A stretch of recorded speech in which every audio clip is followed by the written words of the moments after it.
Europe 1. Le grand direct des médias, Jean-Marc Morandini. C'est désormais officiel, Thierry Ardisson restera bien dans le groupe Canal+ la saison prochaine. Un accord vient d'être signé entre le groupe et l'animateur-producteur qu'on devrait retrouver également sur D8 à la rentrée. Il a choisi Europe 1 ce matin pour s'exprimer depuis la parution de ce communiqué il y a 48 heures. Thierry Ardisson, bonjour. Bonjour. Merci d'être en direct avec Bonjour. nous ce matin sur Europe 1.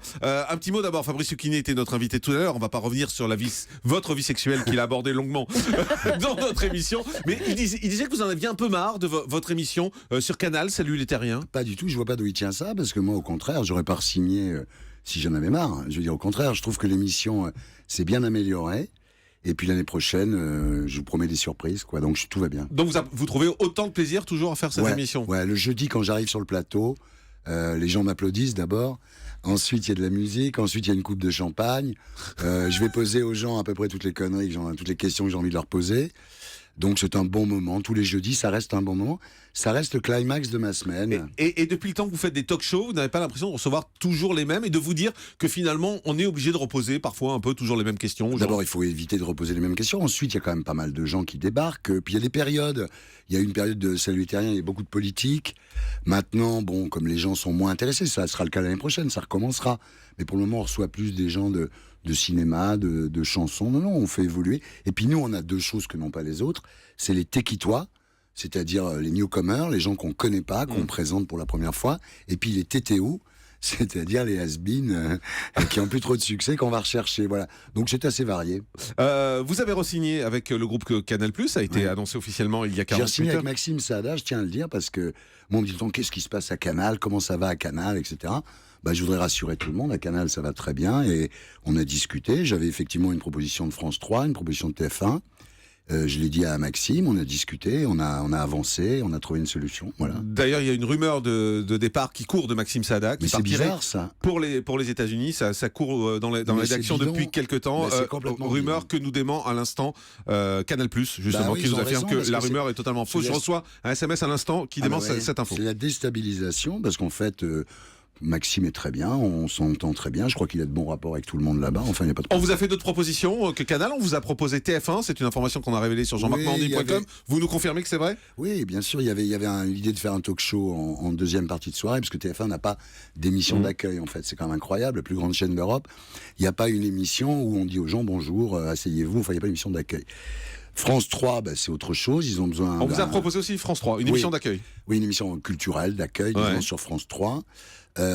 France 3, il n'y a pas aujourd'hui quand même pléthore d'animateurs, contrairement à France 2 où il y en a un peu trop.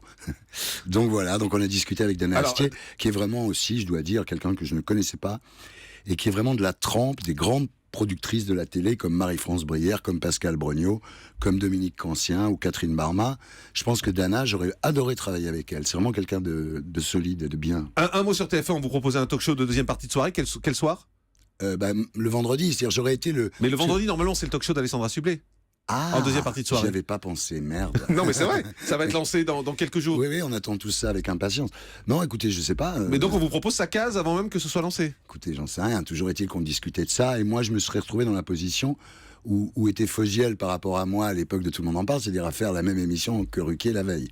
Donc c'était peut-être pas la meilleure idée non plus. Et France 3 vous proposez quoi exactement?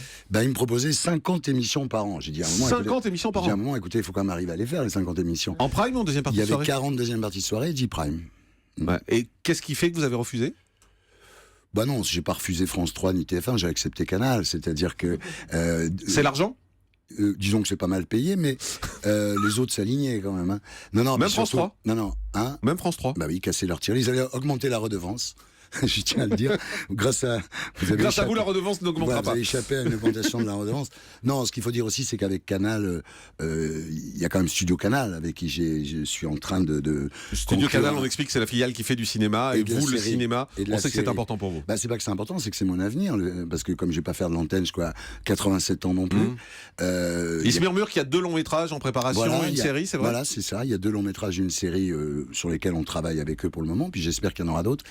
Et moi, si vous voulez, j'ai besoin à un moment d'être épaulé, parce que ça coûte très cher de développer des films. Moi, je peux investir un peu d'argent, évidemment, ça prouve que j'y crois. Mais au-delà de 30, 40 000 euros, ma société commence à être un petit peu... Donc là, Canal, on va développer ensemble des projets sur lesquels, évidemment, ils auront leur mot à dire. Mais moi, je suis pour un cinéma de producteur, donc ça me dérange pas du tout. Il y a une rumeur également qui vous annonçait le vendredi à la place du Grand Journal.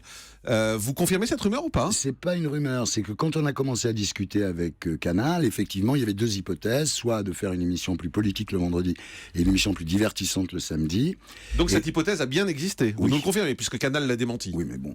Et il y avait l'hypothèse D8. Et moi, j'ai envie d'aller sur D8 parce que c'est une chaîne qui se crée.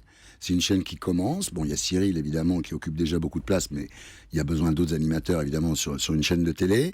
L'émission que je vais faire n'a rien à voir avec ce que fait Cyril. Moi, il n'y a pas de célébrité dans mon émission, donc on se battra pas Vous allez pour faire ça. quoi? C'est une émission sur des anonymes, figurez-vous. Et donc, on se battra pas pour savoir chez qui Patrick Bruel va en premier, disons. Et voilà, il y a une coexistence pacifique. Mais votre émission, le concept, on peut en savoir un peu plus? Écoutez, c'est un concept sur des gens, ça s'appelle Zéro Limite. C'est un concept sur des gens qui n'ont zéro limite dans tous les domaines. D'accord. Comme vous dans la radio. C'est ça, dans les questions. Ça sera mensuel? Ouais. Une fois par mois, donc sur D8, Ouais. en prime, bien évidemment. Ouais. D'accord. Et Non, écoutez, moi je suis très intéressé parce que c'est un challenge, quoi. C'est vrai que les terriens, encore une fois, maintenant, ça fait vraiment partie de ma vie. Ça fait 10 ans, même 11 ans. Je suis très heureux là-dedans, je m'exprime comme je veux et tout. Mais c'est aussi marrant d'aller essayer quelque chose de nouveau sur une chaîne qui se lance et tout ça, quoi. Péplum, il y aura une suite? Péplum, C'est série pour M6. On attend la réponse, mais la saison 2 est écrite. Et maintenant, tout dépend de Monsieur de Taverneau, notre bon maître. Et les audiences, ça n'a pas été exceptionnel? Bah, vu comment ils l'ont diffusé, ça pouvait pas être exceptionnel. C'est-à-dire que comme c'est des 3 minutes, c'est des petits formats de 3 minutes qu'ils ont diffusé 3 fois de suite en 90 minutes, c'était pas fait pour ça, quoi. Je veux dire, c'est comme si vous preniez une série, vous la découpez en 3 minutes, c'est pareil. Donc, Là, ça reviendra en 3 minutes, en format 3 minutes? voilà, si ça je revient. pense que ça va revenir. Et puis aussi, peut-être que l'humour était un peu trop perché. On revient aussi à des choses un peu plus fondamentales. Enfin, ils ont fait amende honorable sur la programmation, j'ai fait amende honorable sur le contenu, et on est parti, j'espère, pour une deuxième saison. Et ouais. il y a une autre série que vous préparez, c'est quoi? Ah ouais, ça c'est génial. C'est une série qui s'appelle Dream Maker. Oui, c'est ça, c'est que jusque-là, les seuls qui m'avaient aidé en fiction et en cinéma, puisque c'est eux qui avaient financé Max, c'était le groupe M6. Donc j'ai dit à Canal, écoutez, je sais pas ce que je vous ai fait, mais quand même, pourquoi on bosse pas ensemble? C'est l'arrivée de Vincent Bolloré qui a changé les choses? Je dirais pas ça, je dirais qu'ils ont vu que c'était sérieux, quoi. Ils ont vu que ce que je faisais dans le cinéma, avec aussi une société que j'ai montée avec Maxime Delaunay et Romain Rousseau, qui s'appelle Nolita, qui a produit Les Souvenirs, qui a fait quand même 1 million d'entrées. Ils ont vu quand même que bon, c'était sérieux ma démarche dans la fiction et le cinéma. Donc ils se sont dit, allons-y. Alors la série pour M6 s'appelle Dream Maker, et ce qui est intéressant, je fais ça avec Shine.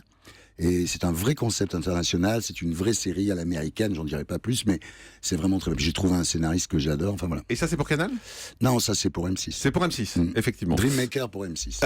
Un mot un peu plus personnel sur vous également, puisque votre femme est joker sur TF1, au journal de TF1. Elle est en train de devenir presque aussi célèbre que vous. Là, c'est les deux célébrités, comme ça vit bien ensemble, ça cohabite bien, il n'y a pas un peu de jalousie? Non, on s'aime. Si vous voulez, il n'y a pas ce genre de truc entre nous, on s'aime vraiment. Ouais. Et en revanche, pour les vacances, avec Audrey Crespo-Mara, c'est un peu compliqué, non? Mais c'est compliqué de prendre des vacances, parce que si vous voulez, moi, chaque fois que je prends des vacances... Elle est joker, donc elle est là, normalement, pendant les périodes de vacances. Normalement, puis moi, quand je prends des vacances, il faut que je fasse un double tournage avant, c'est compliqué, etc.